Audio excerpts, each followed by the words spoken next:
nobody else has fun, we're gonna have fun. There's no way that this marriage can happen. I'm not gonna be a part of this. Y'all brought this drama. It just feels like you know something that needs to be known.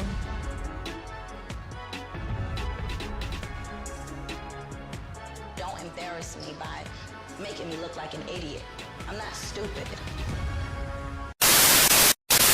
Yo, little black book, you already know what time it is. We're here with another one. You ain't got the minerals. Gay. Are you mad? Are you mad? Are you lean? 'Cause I love the way you lie. Yo, okay, listen guys, so you asked me to review Fiancé is it Fiancé versus Family? Great show, by the way. Shout out to OWN TV again, coming with another fresh banger. I don't know what it is about OWN TV shows, but I don't know if it's just me, but am I the only one that's picking up bare body language? And like to the point, yeah, that I've had to break this video down and spoil it into 3 parts, I think, because if I'm gonna go through scene by scene, do you get me? Because there's so much that was happening that wasn't said that was so mad. You understand? But yeah, shout out. So this is Ashika and Chris. We met at work. I was a hostess, he was the cook. We had a mutual friend, and we ended up all going out to a club one night, and that's when we exchanged numbers and started talking. I don't see somebody being in the house with us for 3 days, not liking us after this. They've been together for about a year or 2. No one really knows for sure. Only Chris and Ashika really know. But Chris has basically said Chris has basically been dating for a year or something like that. And the cousin was 2 years. And the cousin was like, well, hold on a minute. We've only known him for about a year, which means he was hiding the girl for 2 years, and they've been engaged for 10 months. And I only met her a year ago, so for a year, he was hiding her. Listen, first of all, 1:50 in, it's a problem. It starts off beautifully, and within 2 minutes, it's going downhill, baby. I didn't pay him any attention at all. I used to hear a lot of stories about him with other girls, so I thought he was a player, so I wasn't even about to put myself in that situation. It's a warning. It's a warning. Listen, you know, Bible says there's a multitude, there's a counsel or wisdom in the multitude of counsel of men.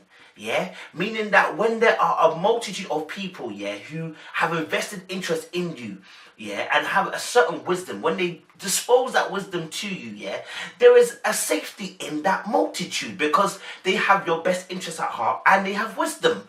So when you've heard your girl saying to you, okay, this guy's a bit of a player, okay, don't get gassed by the smiley face. And it's confirmed that he's a player because when he lets you know his past, he is a player. You understand? There's no fire without smoke. You know what I'm saying? Like, so if you see the smoke, there's a fire that's probably around somewhere. You know what I mean? Like, is that the terminology? Anyway, listen, that's another thing. So that was the first one that got me. I was like, woo!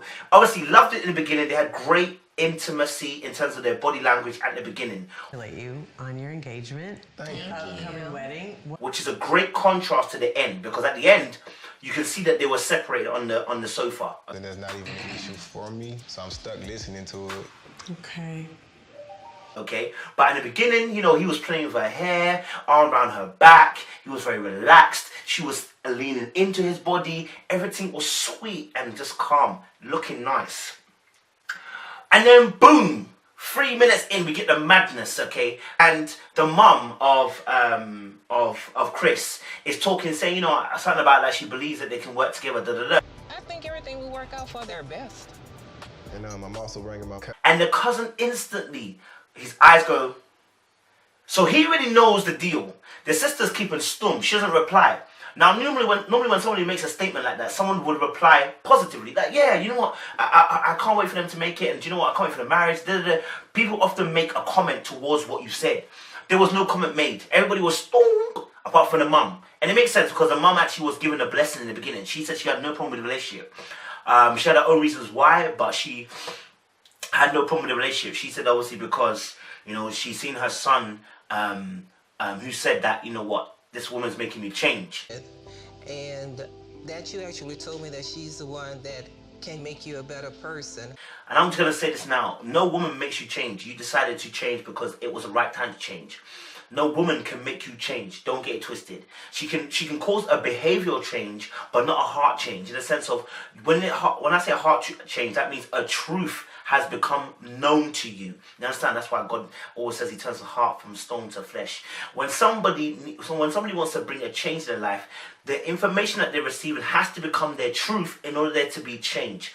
If the information is facts, it doesn't bring a change. When the information is truth to you, you will change. So a lot of men don't change their bad boy ways because it is facts at the time when they're doing what they're doing. I know I shouldn't be cheating on my girl, but the fact is, I just like doing what I'm doing. Now, until that truth becomes permanent to them in terms of actually being a truth that, look, I know I shouldn't be doing this. This is wrong.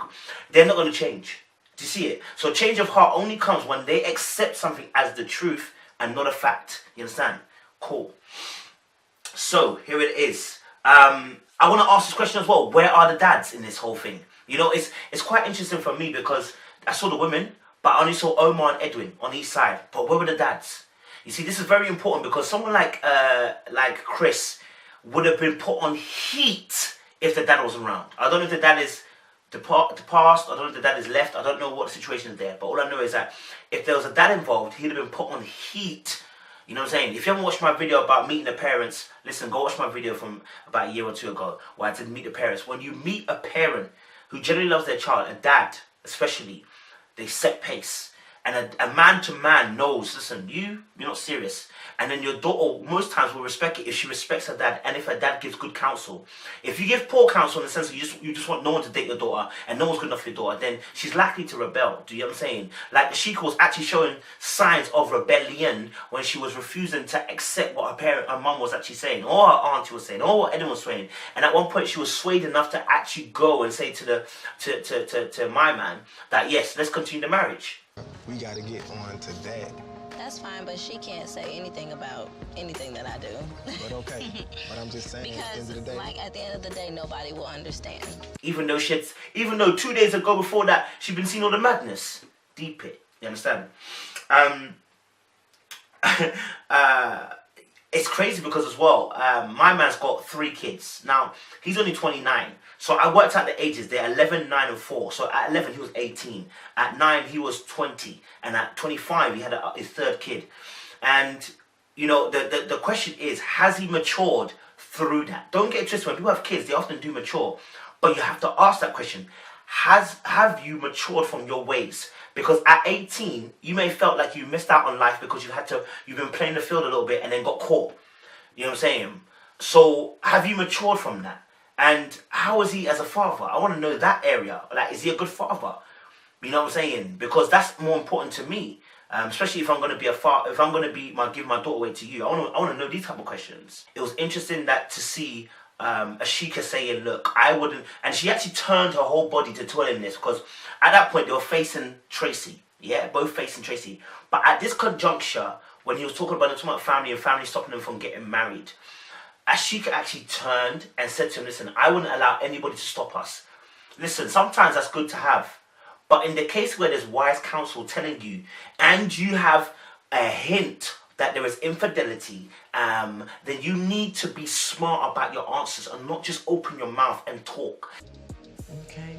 He feels like that, but I don't feel like that. Like, I wouldn't let, anybody break us up.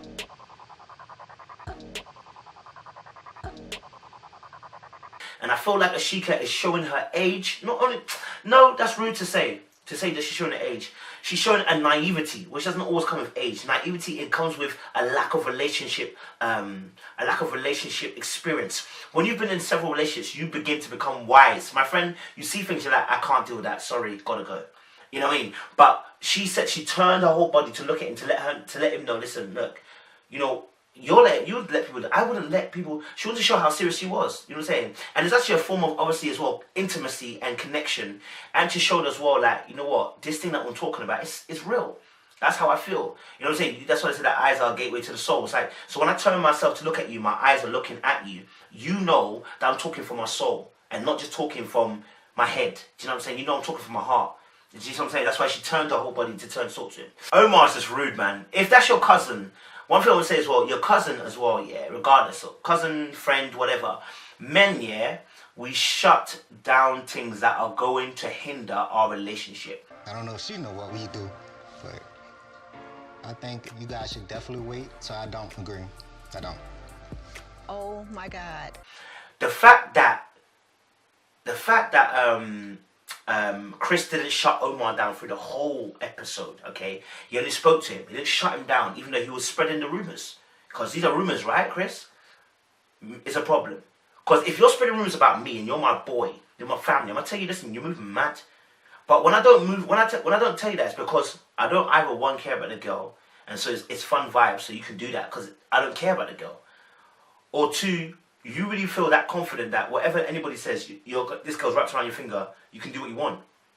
Even one doesn't present a good ending for Ashika. Do you know what I'm saying? But the fact is that he didn't shut it down ever is a problem. And the fact that he tried to shut down the parents at the end instead of shutting down Omar. Everything I've done before, I used to cheat on my baby mama. It's known. But I'm not doing it now, and I'm kind of getting irritated with being accused of it. If you want me to cheat on her, I could start.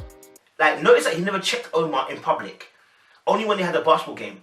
So, and then when I don't want to go too deep, but when Omar's always explaining the situation when they're playing basketball about the fact that, he's been having infidelity, some other girls that he was dealing with at the time that he said he was dealing with my girl, Ashika. Fidelity. Was it more than a year and a half ago? I mean, her home every night. Every night. The last time I picked up the phone, I heard something. That's not necessarily what I heard. What you mean? I remember they had somebody in the background. I'm like, who that is? You like, don't worry about it. Don't worry about it. He doesn't even check him that hard either. Like, surely if there's a rumor and that's false, you'd be like, yo, fam, like, yo, check yourself, man, G. That's never happened. You understand? But none of that came out. Don't get twisted, man's calm, but I know he's not that calm because towards the end, when him and Ashika were having a little argument in the door and Edwin came and said, I heard people shouting, he slammed the... I didn't say anything. You had to tell your mom, your aunt, or Edwin. For them to ask the question. Hold on, I hear yelling. What's wrong? Get the out of here. And he got loud. So that lets me know that you're not that quiet. You're very calculating. So you know exactly what you're doing. So if you're intentionally quiet on Omar, that lets me know that you really know what you're doing. You really know the truth. You understand? In fact, not only do you know the truth, but your cousin Omar knows the truth, and your sister knows the truth, and now your mum knows the truth. In fact, everybody knows the truth now, but your family knew the truth from the beginning. I think your mum gave you the blessings originally because she just wanted to see her son get married. And unfortunately, sometimes women do this where they're mothers and unfortunately, they can only do so much for their sons. They can't force their son's hand to do anything. But not having a father in their life can be such a huge implication in terms of behavior. That's not to say that's an excuse, because if you deep it, a lot of females have daddy issues too, but don't act in the way that men do. So that's not really an excuse. We give men a little bit too much leeway in that area, so I have to say that. But it's something to think about. The hug that Chris gave to his mum, yeah, both arms went around his mum. This is rude. It's not even just about the fact that it's not your mum. You hug your babe's mum with one arm, whilst the other arm is at the door. Darling.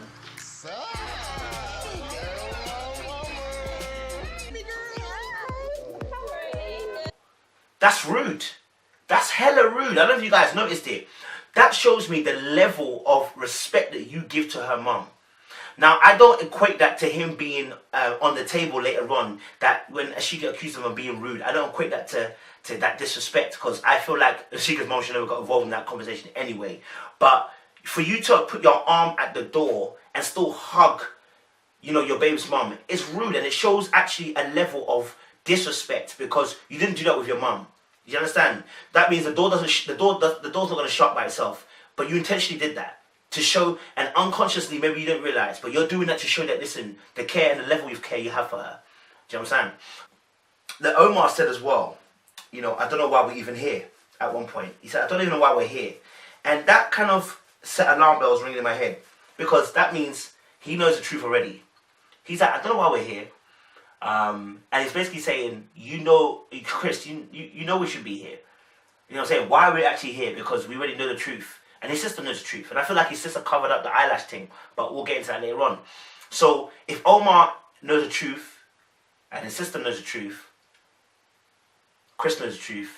The only one that doesn't really is out the loop is Ashika because she still believes in the lie. I love the way you lie. Wow. I didn't even get past the first section.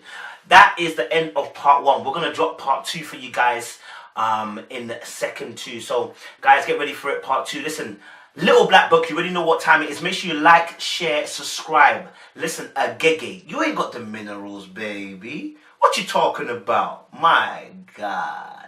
LBB, man, you already know what time it is. Oh!